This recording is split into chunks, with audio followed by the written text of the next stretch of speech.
Welcome back to the Off the Wire podcast. Welcome. We have done some fun things. So, of course, Christmas has happened for us because it's January.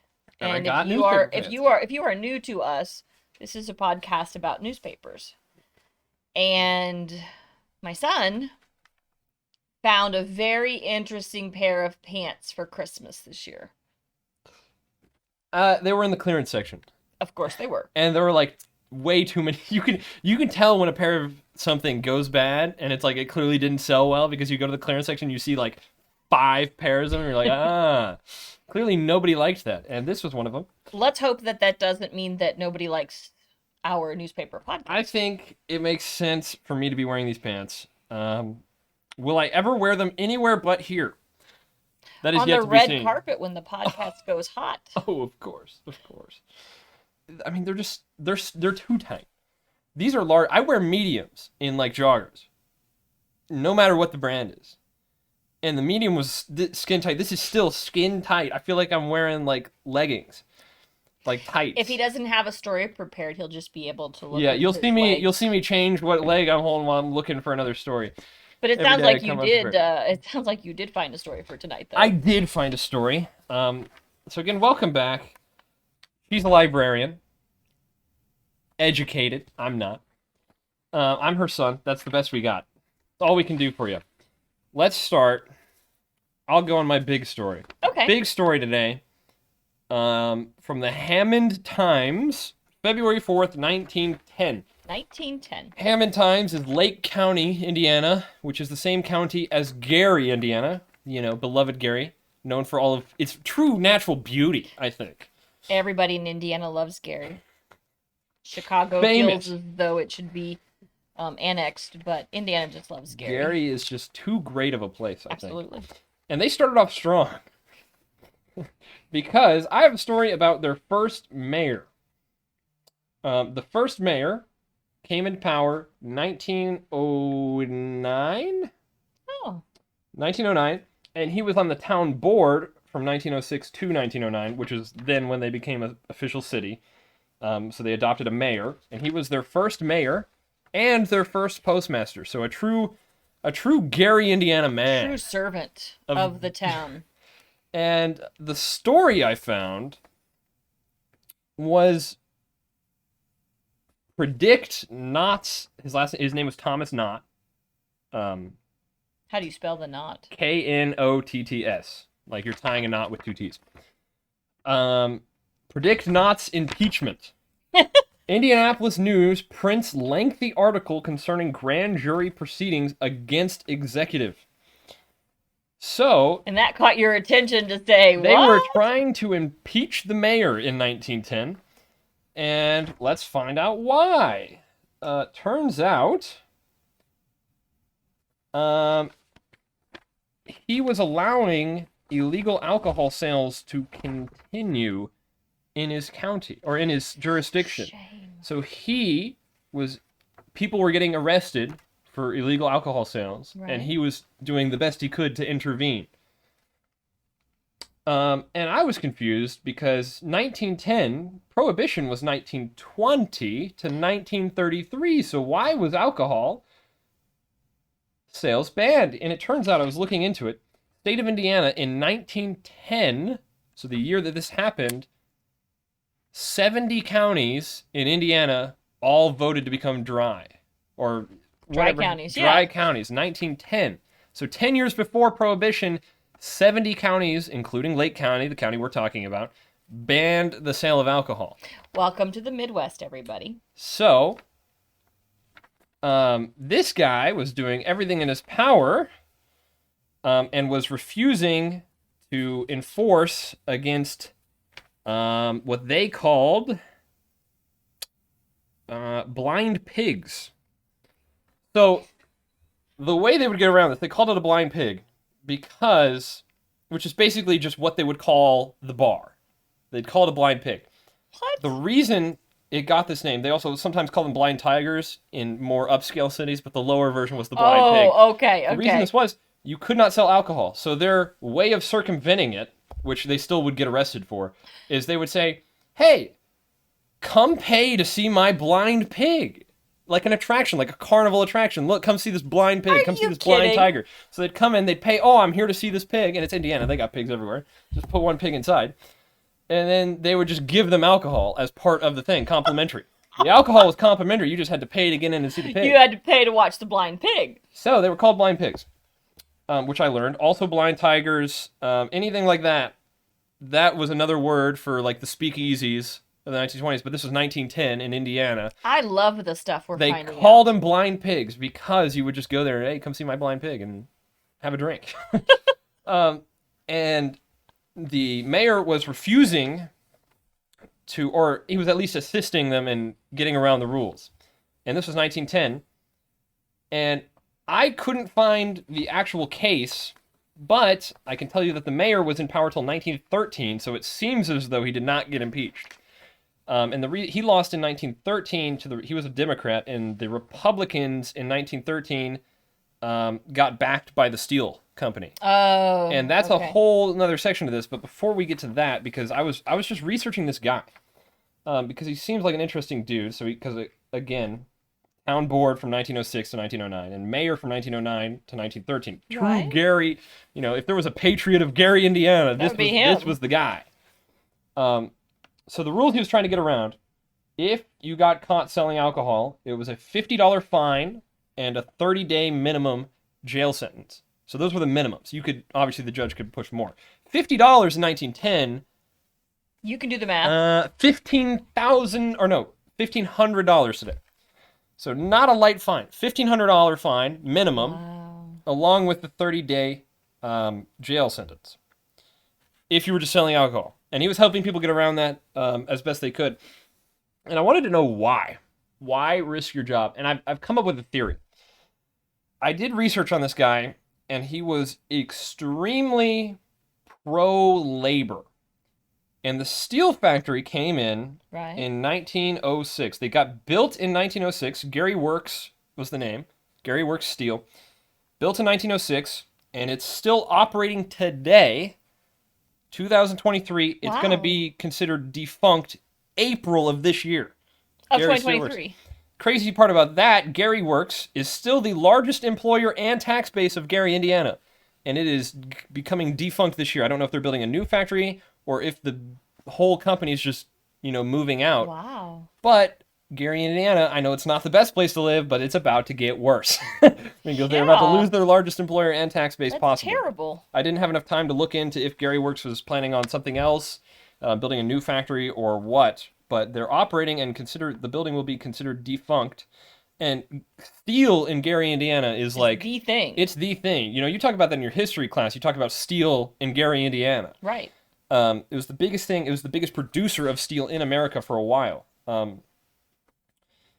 And if you go to Gary, Indiana, their main stretch, you see the steel plant. Like, it's right on the water. Right on the water. It's in the huge. middle of town. Huge.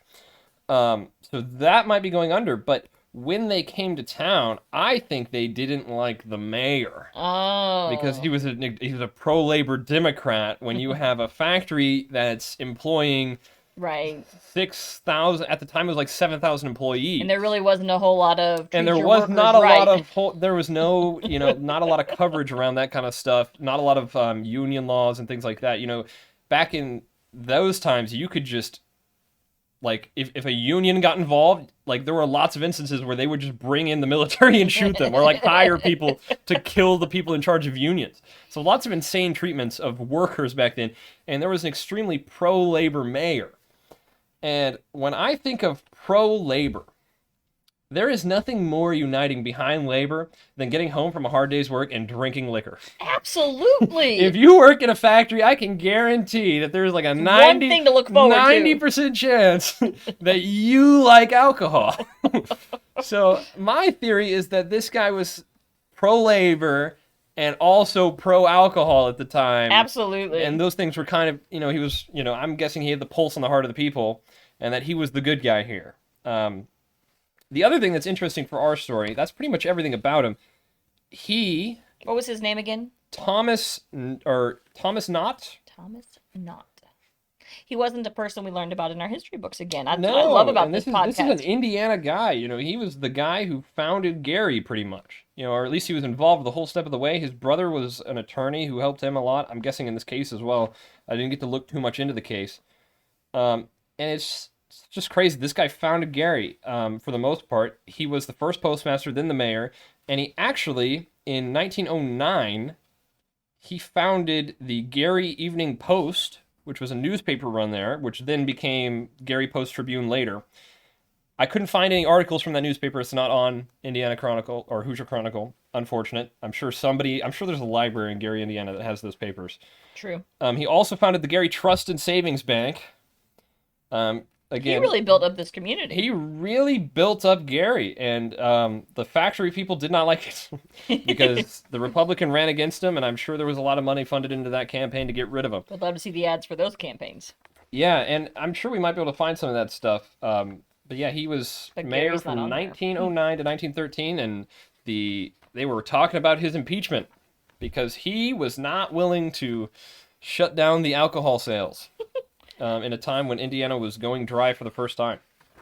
The part about this podcast that I really do enjoy is I find these little nuggets like what you did. You Yeah. find those little nuggets and then you take the time to look into them, and Yeah, I mean, this was like cool. this was front page. I found it, big letters, impeachment, and I'm like, in Indiana, what? And then you can just look up the names involved. You Google the name, you look up the name of the prosecutor, see if you can find a case maybe. And sometimes you do find those bigger Right. things. It's a lot of this old stuff you can't find all those things, but you might even find like a Wikipedia page depending on how big this thing was. That'll give you lots of sources on where to look and find more info, and it's crazy what you can find just by looking through the papers. And it's funny because you will find somebody who did a researched article and you're like, wow, this is history. And then you look at all their sources. And Right. it's almost entirely Newspapers. And it's like, it seems like this whole era from 1880 to 1920, 30, Right. newspapers like most of what we have for this history. And libraries, of course, are trying to get as much of it out there as possible because of things like this. I think there's a lot of history that was missed. Yeah. Yeah. Something that, you live in Indiana, you're like, oh, I know the history of Indiana or whatever you think you do. I thought I did. And it's like, you just looking through the Indiana papers, we're finding, we find national stuff, but we find so much about Indiana that we didn't know. It's like, I didn't know Indiana went dry 10 years before Prohibition in half the state. And there are still a lot of dry counties left today. There was one recently that voted in Yeah. our area down by Newburgh, Indiana, that voted to finally become a wet county. I mean, Yeah. it made our local news. Yeah. So it's crazy to see these things and see what their effects are. And maybe learn a little bit more about the area that you know about. Before I do my big story, in a library, we do a lot with obituaries, and we have a lot of people come in and they do a lot with obituaries. And there have been a lot of deaths recently as this pandemic has gone through. And I came across an obituary, and it made me think about how different obituaries were in these papers. This is the Brown County Democrat in 1890. And I just want to read to you this one person's obituary. Okay. And while I'm doing this, I want you to think about, how we listen to the obituaries in the morning on Wits and Yeah. and listen to this. William P. Taggart is dead. William P. Taggart died last Saturday at about, we don't know, o'clock. He had been sick for near a month.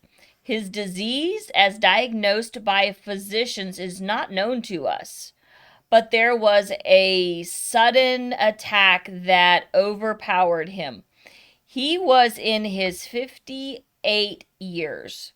He had been a citizen of Brown County nearly, if not all his life. No more energetic businessman than Mr. Taggart was to be found anywhere. He was well known all over the central portion of Indiana and was prominent in church affairs, in politics, and gave active aid in all the public enterprises. His death will make a vacancy in this part of the county that will not soon be filled. He was buried on Sunday, October 20th. The largest funeral procession ever seen in the county followed his remains to the grave. That It's was weird. the obituary. First of all, writing the words "we don't know a clock" is the craziest. What kind of serious person? This is an obituary. You wrote "we don't know a clock" O'clock. like you're in elementary school, Just, you know, and then following it with this this was is an the obituary. most energetic biggest funeral progression. So Who was this guy? So I do want to take maybe a moment and look into his. He's not my big story for tonight, so I did not look into him. But when you think about obituaries We today, don't know a clock. we don't do anything like this. With it some is unknown preceded disease in that death attacked him. by it diminished his vital powers. I mean, I'm like, wait, what? This guy was living in a video game. Like, okay. Gotta keep those numbers up, man. You know, he wasn't preceded in death by or, mourning his wife. I mean, no. So just think about all of the obituaries. And when I was looking in my paper today, that was the obituary that I read. Crazy. Crazy way to write an obituary. No, right? Okay, what you got, son? I got ads. I got lots and lots of ads. So we have been told that you guys would like to see these ads.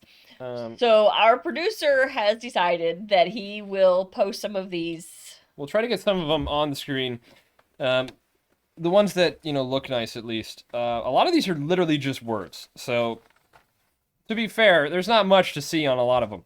It is funny, though. Yes. So, the first one I have is the Lion Store The Mill End Sale. Is best compared with swelling of the tide. As the days of the sale roll by, the enthusiasm of the crowds grow, the good news of the great bargains is carried from house to house by friends and neighbors. Now, here's the thing I had a problem with. We have just added $15,000 worth of new fresh millins and surplus stock. Sale continues every day for one more week. Why would they? $15,000 worth of fresh millins and surplus stock. Why would they do that? $15,000, Mom. You want to do the math for me? 470 grand. Have you ever walked into a store that has that much in stock? I don't think Walmart has that much to buy there. You know what I mean? This guy's full of it. You don't have that much stuff there. 470 grand of millins? Do we even know what that is? It's like, I looked up millined. Oh, good, because I don't know what that is. It's like rope. It's like cloth. 470 grand, man. You cloth. don't have that. I know you don't. But he's closing his store, too. Isn't this a sale in a week?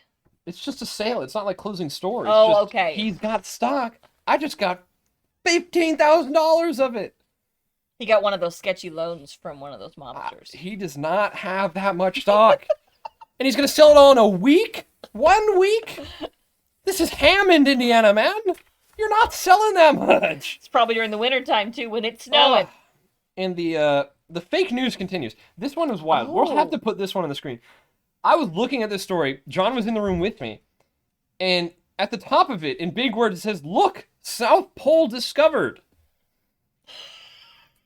And then it says, "Wonders never cease. California Wine House points the way to the first-class liquor and wines. Full quart bottle to Old Guardian Ride, $1. Free deliveries." It doesn't mention the South Pole anywhere. It's clickbait in a newspaper. You just see these big words. "Look, South Pole discovered." Did you read underneath? Nothing about the South Pole. Nothing. What is You clicked on it, didn't you? I looked at it. Yep, you clicked on it. I've never seen that. Out of all these papers, I was not expecting that one. You paid to write "Look, South Pole discovered," and I just look. It's a picture of the wine bottle. So you thought clickbait was only in the internet, and now you know as better. The theme continues. Nothing is original. Nothing is new. The South Pole was not discovered in this ad. That will be a fun one But to put out there. California wine is right there. And this actually got me looking. This next one. A word to the men. If we did not have the goods, we would not advertise. We back every word you read in our ads. $2 HB hats. $2. Positively the best hats in the city for $2. Don't forget our line of coat shirts. $1. Hoffman and Bowling. Millennials for men. And this ad is specifically saying, not fake news. And that got me wondering, when did false advertising become illegal? Because all of these ads would be illegal, or most of them. Right. And I was like, I just assumed it was always, you think about all these laws in America today. You can't just falsely advertise. You will go to jail, or you will be heavily fined. Like they're trying to, so, with the advent of social media and Facebook, all of those, over Christmas time, all of those fake companies that start putting their ads out there. Yes. And Facebook is cracking down on all of those ads. I did not realize that false advertising was not illegal until 1939. Really? So all of this fake advertisement was this was fair game. They were just putting wordsmiths on the mic and saying, let them have it. Tell them anything you can to get them in the door. And So snake oil salesmen were truly It was legal. It was legal. You are allowed to falsely advertise. It was not made illegal until 1939 at the federal level. 1939. At the federal level, that is when false advertising was done I away wonder with. what newspaper people thought about that going away, because that brought them a lot of money. Half of the ads you see in an old newspaper are false advertising.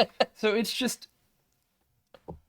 just never thought about it. Every time I saw them, I'm like, well, that's illegal. And then I finally decided today, I'm going to look, when was it banned? Because, and I'm like, oh, that makes a lot more sense, actually. Wow.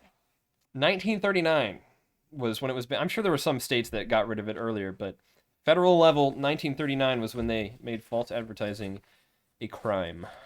So my big story today is about this huge hotel fire, and I want to dive more into it. This idea of hotel fires. Hotel fires was almost a just plethora of deaths caused by hotel fires in a certain time frame. And when you talk about whether or not, when did it become illegal for the false advertising, it's building codes. All of these fires are what led to actual building codes. And fire, yeah, because you think about like today, and it's like every building has a required amount of exits on every room, and they did not things have like that, this. fire exits and things like that. So you think about a building going up in flames, and you're on the 4th floor or whatever, and you're in a room, and there's no way for you to get down quickly, or there's only one exit. And it's like, well, you're just kind of screwed. So if the hotel catches up in flames, everyone at a certain point is just So what I'm going to read to you in part about this terrible, terrible fire, it's the Leland Hotel. And there have been a couple of historical associations that have done pictures of this Leland Hotel fire. Where is the Leland Hotel? This is in New York. And it was in about 3 different papers in Indiana that I came across. The one that I ended up pulling it from was Indianapolis, but it was in Crawfordsville. It was in the Brown County Democrat, which is the one that we have trouble reading. Yeah.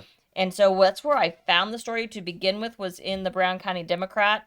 And I then looked on it to see if I could find it in another one that I could actually read, because some of these you just can't read very well. And this one, when we talk about things today, we use very different verbiage.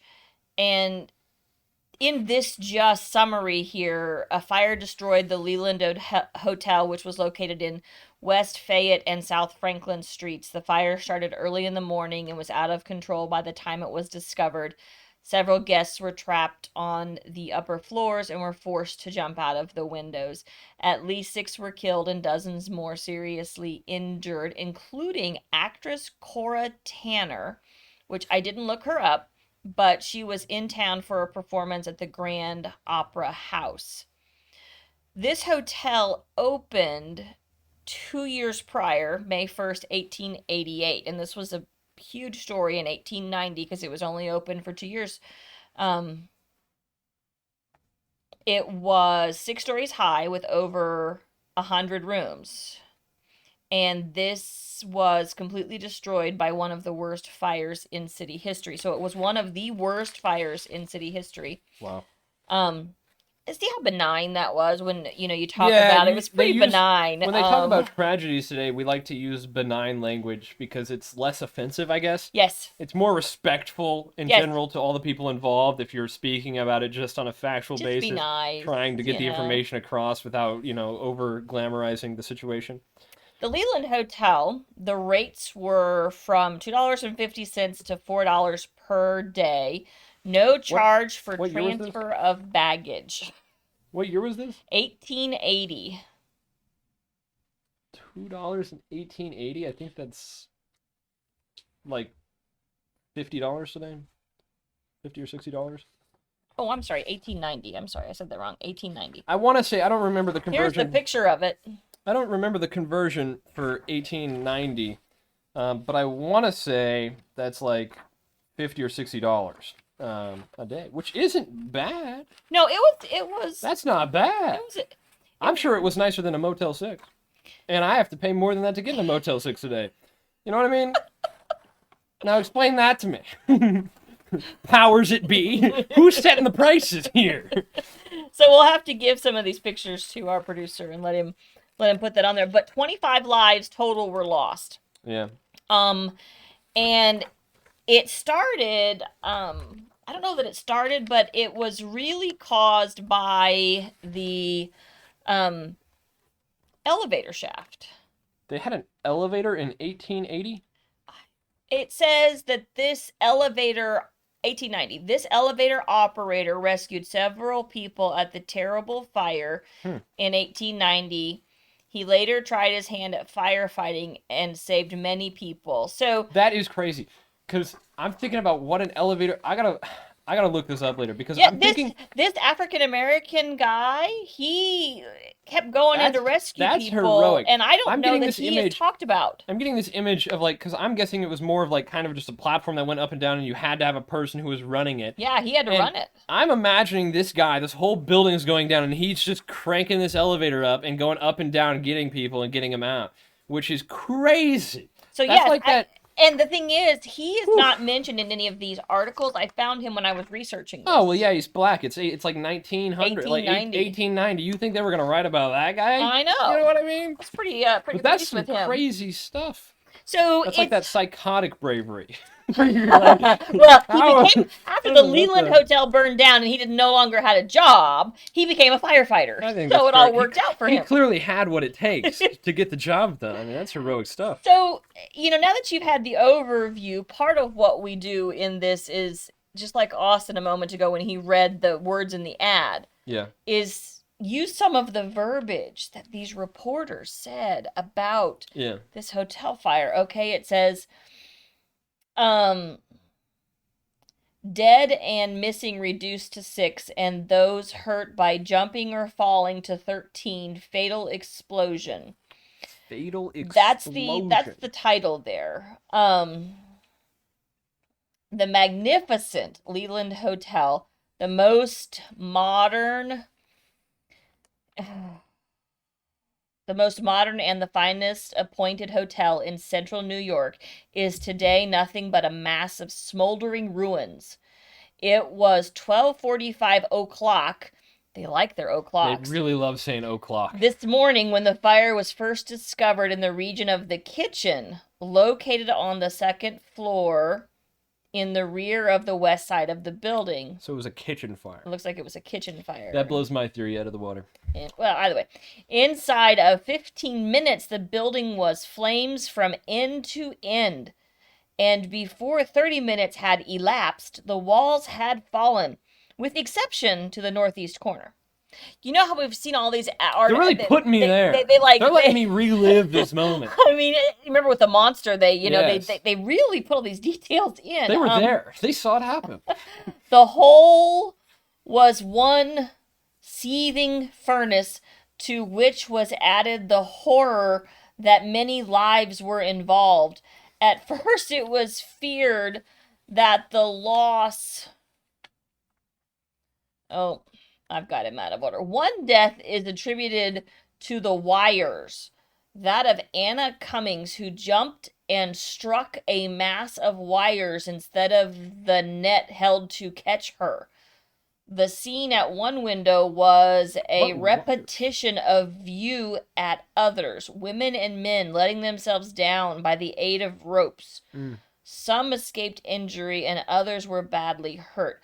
Following is a list of the dead. This is the list of the...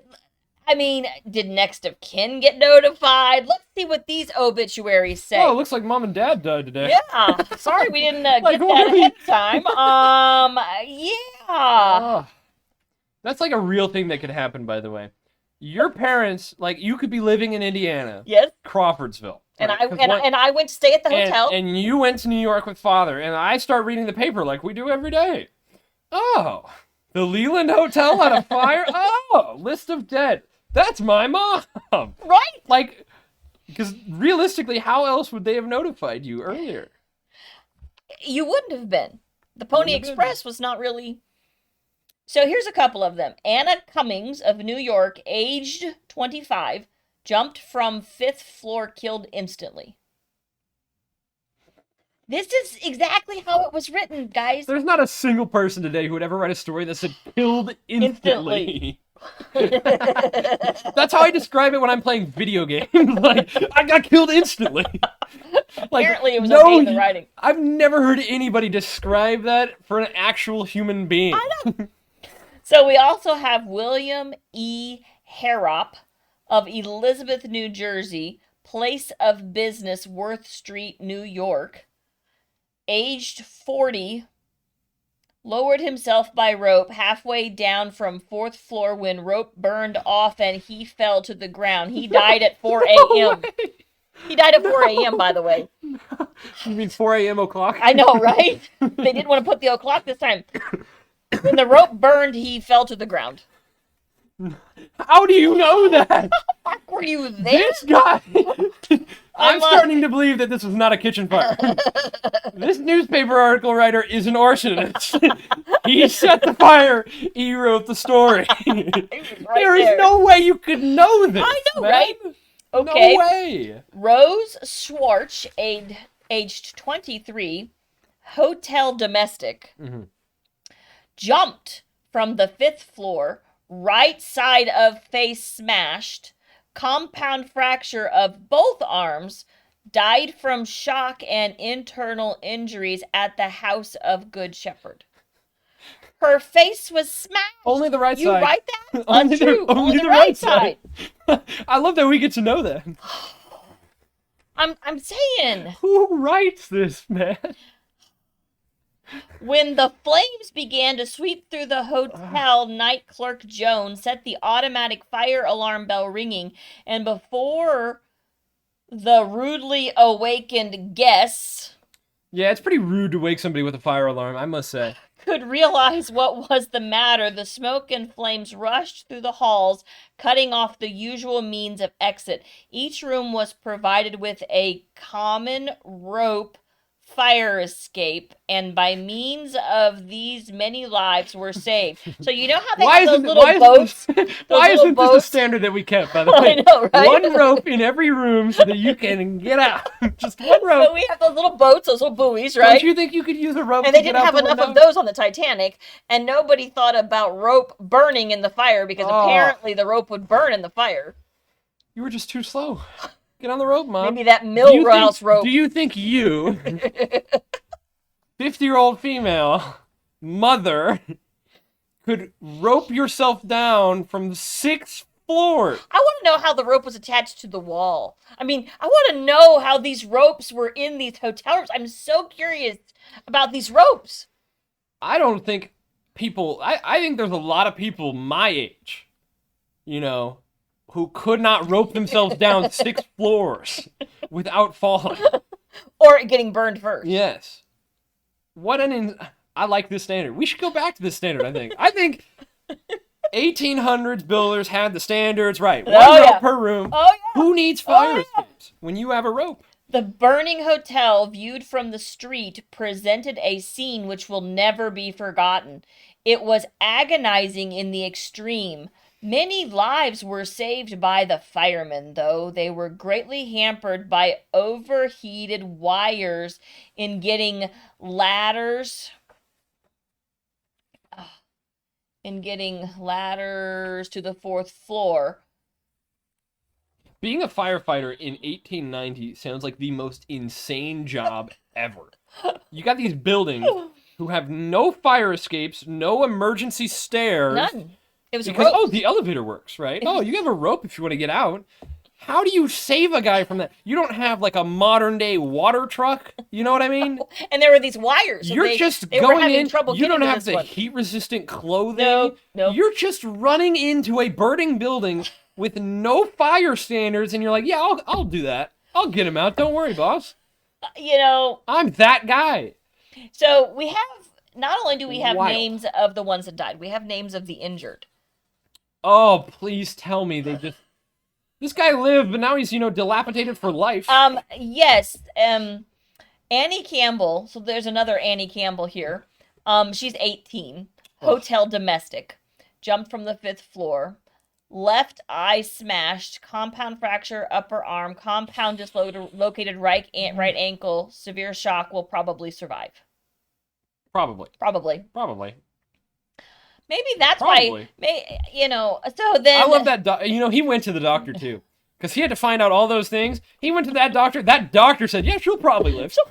The things you love to hear from your doctor, by the way. So R.S. Drysdale, aged 48 years, he's a salesman, was on the 4th floor. It seems as though the 4th and 5th floor were screwed.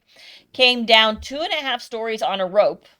When the escape refused to work and he dropped to the sidewalk, he was a rupture of external ligaments, right ankle joint, concussion of the spine, hands badly burned, and he will likely recover.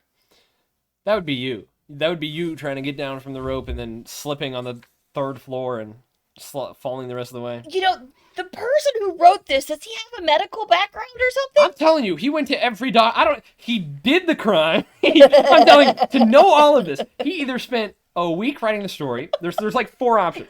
Spent a week writing the story, made it all up, or did it. I'm guessing he made it all up. But he could have done it. I'm just saying. Now, there is John Dunn. He is a fireman of Company 4. His toes were crushed by a falling wall. I was telling you, this guy was there. Burnett Forbes of the city was in the southwest corner of the 5th floor. He had to slide down to the 1st floor when a woman jumped out of the 5th-story window above him and in falling struck him on the shoulder, nearly causing him to fall, but a ladder was then run up to help him. He is suffering from congestion of lungs caused by smoke, hands badly burned from the friction of the rope. Oh my gosh, one of the women jumping from the 6th floor ran into him on her way down. It's like a cartoon. You've seen that where you're just like, and somebody just lands on you? So this is what I'm talking. This article, I've got a couple more people here. I'm telling you, this article is how they wrote things. You don't watch a story on the news. They send video people to sites today, and they'll see a whole thing happen. They can't give you this much detail. No, they can't. No. But this guy, who wrote this? I need this guy writing every news story ever. F.W. Gilmore of Pawtucket, age 38, came down the rope and struck on a coal chute A nail in the board ripped his back full length of his spine, hands badly burned from the friction of the rope. Did I need to know that? If you gave me 24 hours and I had to write injuries possible from a hotel fire, that's not one of them I would have come up with. Nail going all the way up the spine? That is so from the cold. crazy. Oh. Now, there's also a Theodore Guthrie of Fireman Company 1 whose face was badly burned. Once again, none of that. You could, like, make a movie. Like, a really intense thriller about this fire. Just with this guy's article. I'm telling you, it is just... You could even pick your theory on how he came up with the story. He even will probably recover. Oh. Let me see. I love talking about somebody's health. Yeah, I'll probably be fine. Describing the most horrific injuries I've ever heard of. Yeah, there's a nail going through his back. It was rusty and old, and he'll probably die from something else that we don't know how to cure yet. Tetanus. Let me see. Foot badly crushed, badly shocked, serious injuries about the face. That guy who just, like, cushioned the landing for some woman falling on him. Yeah, he'll be fine. Only a 150-pound woman landed on him from 6 floors. So all of those people, there were several of them that I just skipped over, and they were all like, 2 sentences or so? So now Cora Tanner. Actress. The actress. The famous one at the hotel. So now they're going to talk about her escape. Mm-hmm. Because he knows Cora Tanner's escape. Oh, and he definitely interviewed her. You know. Cora Tanner, the actress, made her escape in this way. And then he has a colon. Okay, it's like a whole nother article we're getting into. Upon being aroused, she rushed into the hall and dashed into the first open room, which was occupied by a gentleman, for shame, who was about to lower himself by the fire escape. She cried to him, "For God's sake, save me!" And the man stopped in his flight and adjusted to escape to Miss Tanner. He lowered her to the ground and then followed. Miss Tanner was not seriously injured, but the palms of her hands were lacerated by holding so tightly to the rope. Oh, it gets better. I'd like to know how he knows this. I want to make fun of this guy for seeing an actress and being like, "Oh, my lady, you can go first." After she said, I want to make fun of him. But if I saw, like...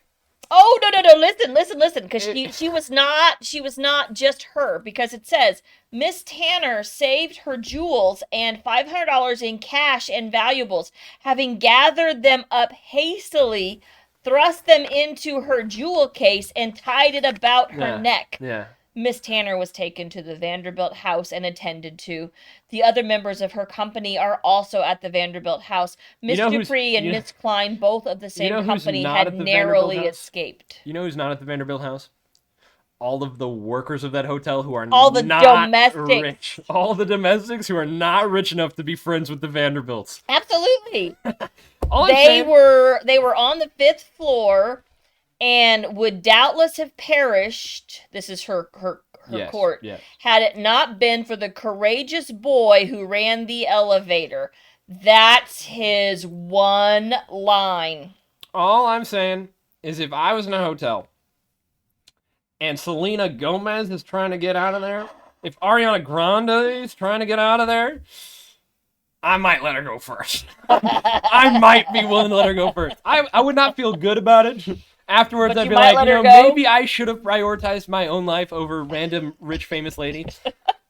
So it says that I might let her go. Believe it or not, the insurance salesman was also on site.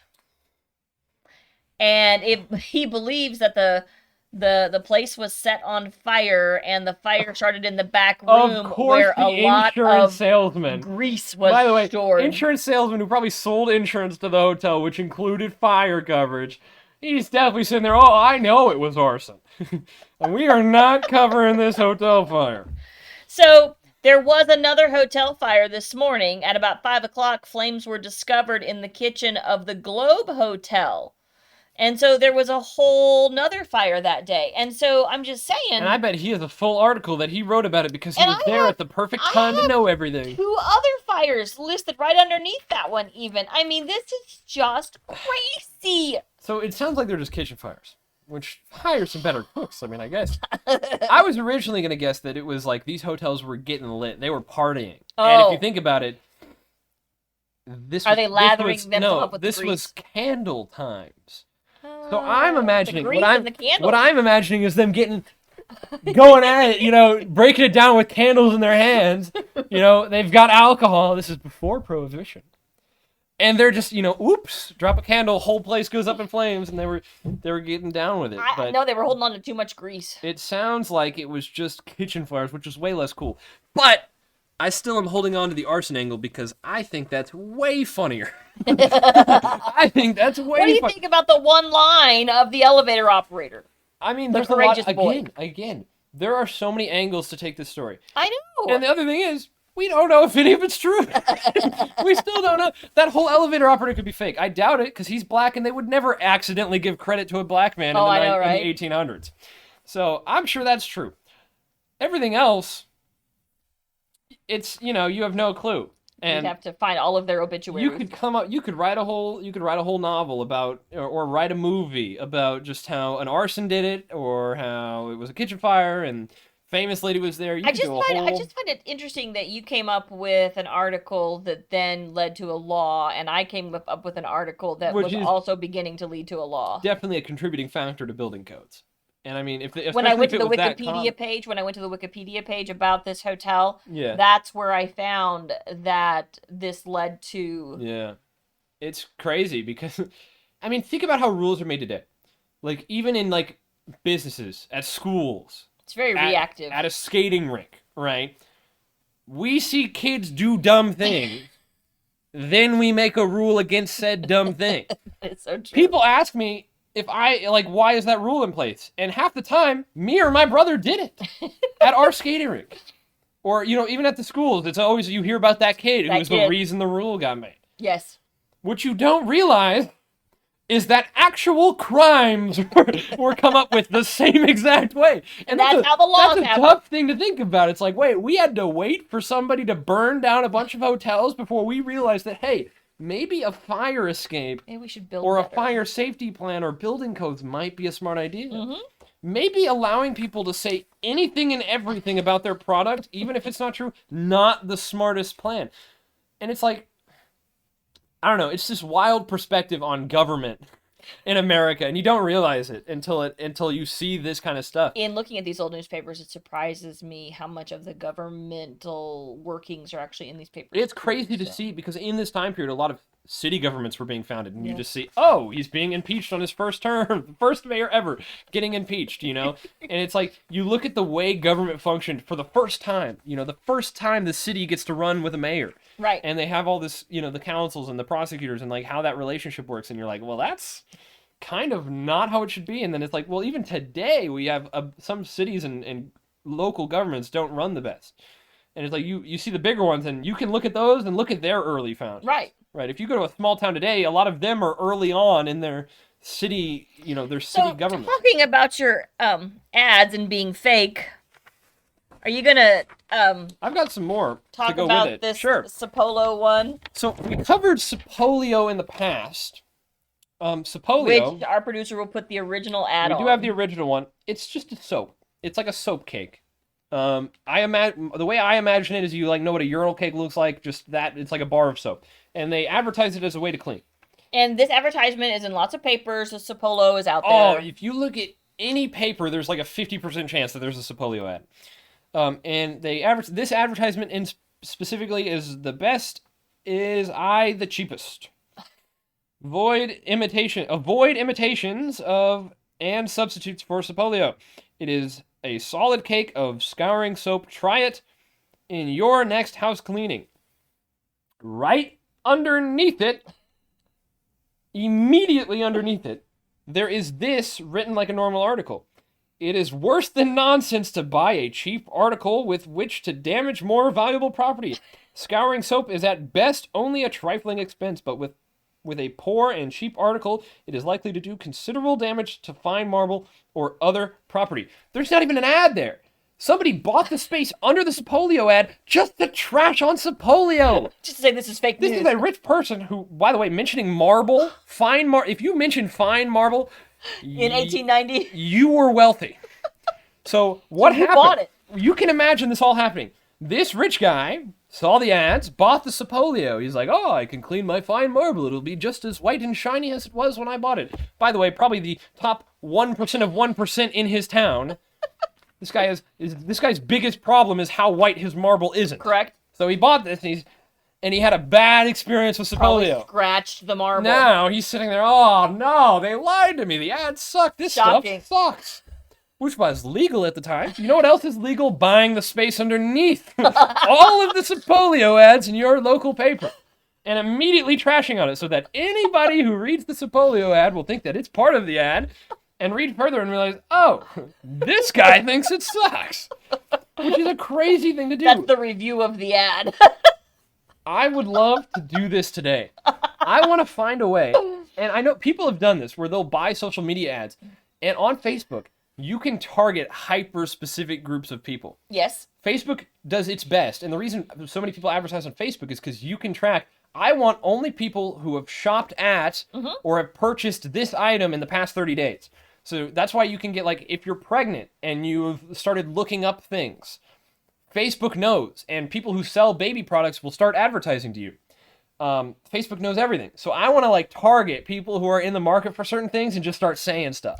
I just want to write ads for, like, to avoid fake advertising, I could do, like, a newspaper article. I could say I'm, like, a newspaper. Yeah, you can't be fake. I could be like, I'm Can't advertising slander. my newspaper, and then to advertise my newspaper, I show one of my articles, and my article is trashing on, like, something that you might be buying because I can target your group. I don't know. A baby swing. I want to come up with some way to do that because Your baby this is swing hilarious. Your And baby swing will turn your kid into a monkey. I want to just find a way to buy ads and make people read. We just when we Read came this across garbage. this was fantastic, and the fact that it was an ad that we had spoke about on this Yeah. podcast a few weeks And ago it's like was they're just fantastic. laying into it. It's like you have way too much money, first of all, if you are able to just purchase an ad to trash on a product that you had a bad experience buying. But now I'm going to be looking for it because It's I wasn't funny. looking for that before. But it's like that one, it's right there. The last things I have, so as we mentioned, I don't know how many people know this. Most of the people that watch this know us to some extent. We are running One of us, anyway. we run a skating rink.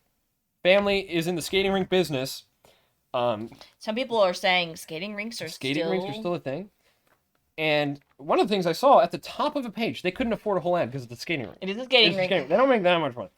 But special attractions at the Gary skating rink every Friday night. This is back in 1910. 1910. They You were go, advertising. Gary roller skating Gary, rink. I wonder if it's still there. I wonder if it's the same rink. You can find out. I do want to find out. But I just saw that at the top of the page. They can't afford a big old ad with a big picture, but special attractions at the Gary skating rink every Friday night.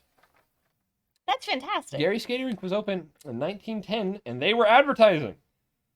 So, not Good really for like them. but for us that's us, interesting. that's For pretty neat. us that's interesting, knowing that Gary had a skating rink and it was functional in 1910. And the last one goes into the false advertising narrative again. The more you eat Quaker Oats, the better your health will be. Practical experiments with athletes show Quaker Oats to be the greatest strength maker.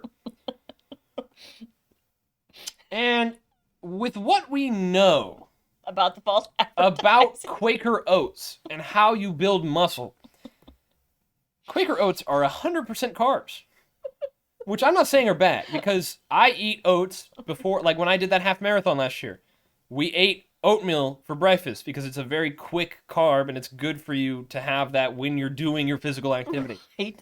But if your goal is to build muscle, build strength, a carb is not the only thing you want to be consuming.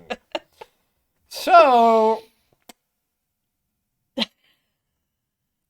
it's a false ad. It's just not. It's a false ad. It's snake oil. You're selling Quaker Oats on something that you don't know that it can do. So to close us out tonight, Yeah. the fact that this is news is It just lends to the 1890s. Yeah. The title is Monkey and Parrot Fight. Is this on like a Caribbean island or No. where is Oh, it? no.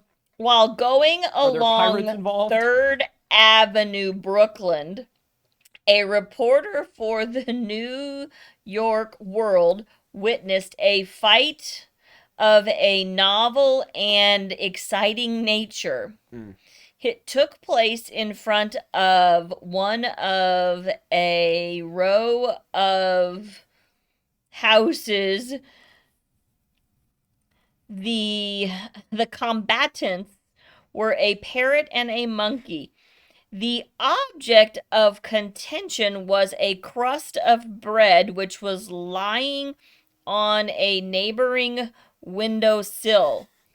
What? Polly spied it first and quickly flew to get it. Ugh. But the monkey, with a sudden leap, landed with both front paws. A great crowd had assembled, and in the meantime, there were odds being wagered. Oh, of course. There is nothing more American than witnessing a random fight and a crowd gathers and then immediately, oh, what do? I don't know. We just watch? No, we gamble on it. I got $20 on the monkey. Who do you think Who do you think won? The So I'm thing getting ready is, to get to that. It lasted one round. I don't think. It lasted one round, but it was a fierce fight from start to finish. I would want to say that the parrot could get away, but I'm thinking that monkey could grab onto him. I don't know. I think a strategic pet could get the monkey out of business, but I'm not sure. My money's on the monkey. So as soon as the monkey landed, the parrot, by a dexterous movement, extricated himself and delivered 2 blows in rapid succession with his beak on the monkey's nose. Oh. With his opponent, and for 30 seconds... Hit him back, monkey! He grabbed him, and the air was filled with feathers and bunches of hair. The scrap was rudely terminated by the loud swish of a broom in the hands of a woman. So everybody hates that woman. The woman won. The woman did win, and everyone there who was making bets lost. Correct. They all lost. Both combatants were knocked off their sill, and the parrot flew to a neighboring tree while the monkey dropped to the awning of the store. The crust of bread or prize, they had to make sure he said that, fell to the streets and was quickly grabbed up by one of the urchins standing around. Polly, see, we've named the parrot. We have named Polly the parrot. Afterward flew back to the windowsill minus her prize. I'm sorry, minus her tail. Polly no longer has a tail. I feel like in 90% of the stories I read from this time period, the immediate question is always, how did you get this story? Yes! How? There's not a video. There's an urchin. There's a woman with a broom. You would have to just be there. Like, you'd have to be there. Are you telling me that the people who saw this were like, this needs to be on the news? I just wondered, did reporters just walk around? Or was New York City so wild that you could just be walking around and you would see something this crazy every day? I wonder. I don't know what it is, but we're going to continue. Yes, and it's just, well, it's like unending. It's unending. I mean, we've been over this before. You look at just in the Indiana newspapers, miles. But let's get back to that. These stories from New York are from our Indiana papers. Yes. So we're not searching. Yes, we're not even looking at New York papers. This is a story that some farmer in Indiana with no power, has an outhouse, is reading, oh, monkey and parrot fight in New York. Oh. Right? Oh, the hotel burned down. Hope your parents weren't there. Ugh. So we hope you had a Crazy good stuff. time tonight with Crazy our stuff. crazy story. Ugh. You'll be able to see some visuals soon of the ads and the The articles. very fake, very untrue ads. Hand drawn. Hand drawn. Thank you for joining us. See you next time. Off the Wire.